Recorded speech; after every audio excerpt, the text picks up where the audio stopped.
Ago, I saw you on the train. You look different in a way.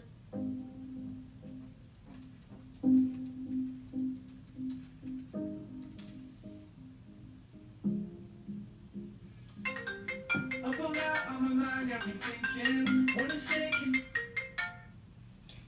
Oui, allô? Ça va, toi? De nos jours, la technologie prend de plus en plus de place. Les élèves sont nés dans celle-ci et ils l'utilisent constamment. Le système éducatif tente de s'adapter à cette nouvelle réalité en intégrant les technologies de l'information et de la communication dans les classes et les gymnases. Plusieurs formations sont offertes aux enseignants afin qu'ils deviennent meilleurs avec l'éthique. Mais la question qui demeure est: les technologies de l'information et de la communication stimulent-ils réellement les apprentissages ou ils ne sont qu'accessoires?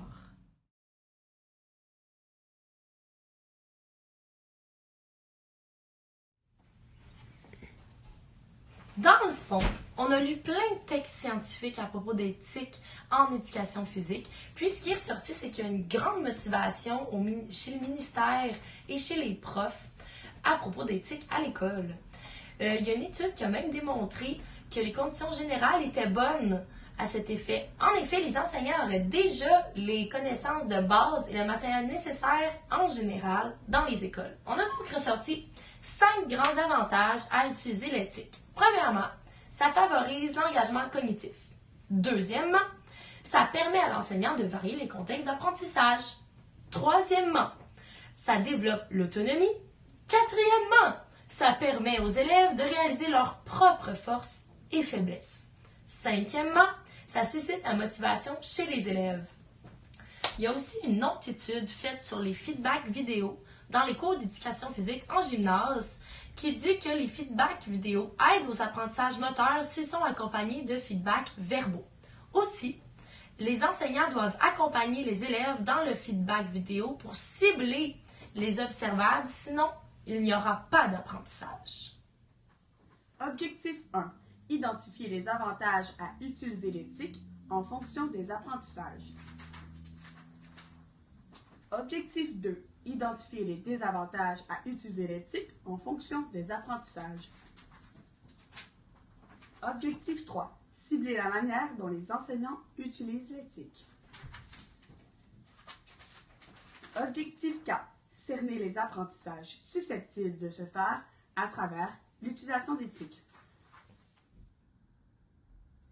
Donc maintenant, pour ce qui est de la méthodologie, pour répondre à notre question de recherche, on va utiliser une approche déductive mixte parce qu'on utilise des questionnaires quantitatifs et une entrevue qualitative.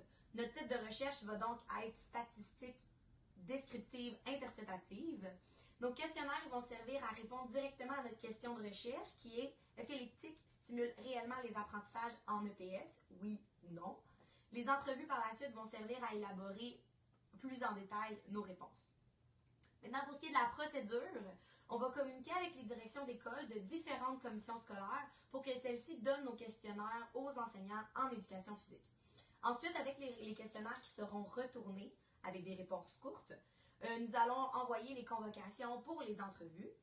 Les enseignants qui vont participer aux entrevues de groupe par la suite vont nous donner des réponses peut-être à plus grand développement, puis vont donner plus d'exemples concrets, ce qui va être un petit peu plus riche pour la partie qualitative de notre recherche.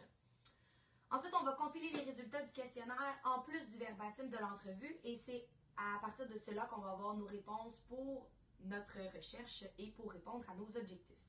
Les forces de notre méthodologie, c'est vraiment au niveau des réponses variées, concrètes et complètes qu'on va aller rechercher et dans les questionnaires et dans les entrevues de groupe. En plus, ça va être répondu par des gens qui sont sur le terrain, donc on s'attend à vraiment avoir quelque chose de riche et quelque chose de concret. Au niveau des limites, c'est sûr que le taux de participation nous inquiète un petit peu étant donné que c'est des formulaires à retourner, puis ensuite on va demander du temps aux enseignants pour l'entrevue de groupe.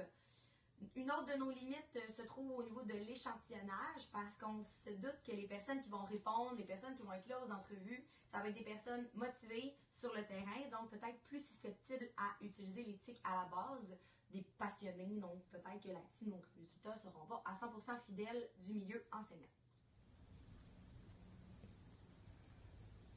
Alors, selon nous, les résultats attendus sont que les enseignants utilisent davantage l'éthique lors de la planification des séances et lors de l'évaluation.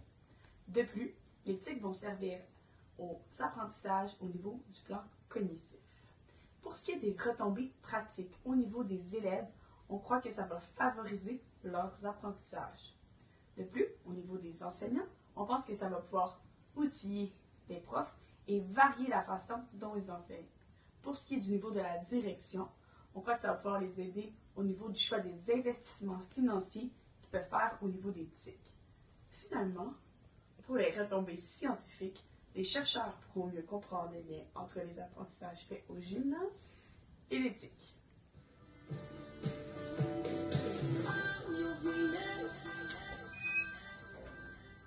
Pour conclure cette présentation, l'étude concerne l'éthique et s'il stimule vraiment les apprentissages chez nos élèves. À l'aide de questionnaires et d'entretiens, le but est de formuler une première conclusion sur l'éthique et les apprentissages en EPS. Nous espérons donc inspirer d'autres études afin qu'elles se penchent sur le sujet. Merci à nos auditeurs, merci à Julien Poirier.